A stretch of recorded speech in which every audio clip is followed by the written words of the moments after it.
بسم اللہ الرحمن الرحیم۔ السلام علیکم، امید ہے کہ آپ تمام لوگ خیریت سے ہوں گے۔ اللہ پاک آپ کو ہمیشہ خوش رکھے۔ تو آج ہم آپ کو نہایت ہی آسان اور آزمایا ہوا عمل بتائیں گے جو کہ ہم نے خود آزمایا ہوا ہے۔ بہت آزمودہ عمل ہے، بہت سے لوگوں نے یہ کیا ہے، ان کو بہت فائدہ ہوا ہے۔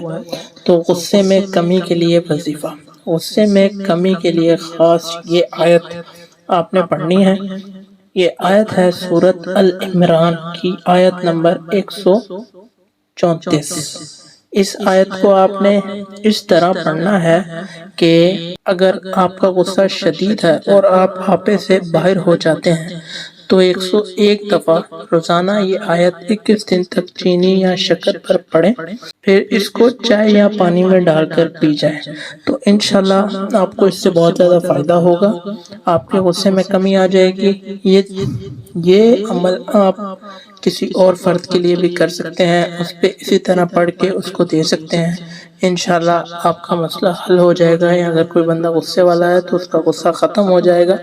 نہایت آسان اور آزمایا ہوا اور یقینی عمل ہے، آپ بھی آزمائیں اور اس سے فائدہ اٹھائیں۔ دعاؤں میں یاد رکھیے گا۔ اللہ حافظ۔ ویڈیو پسند آئے تو لائک اور چینل کو سبسکرائب لازمی کریں۔ جزاک اللہ۔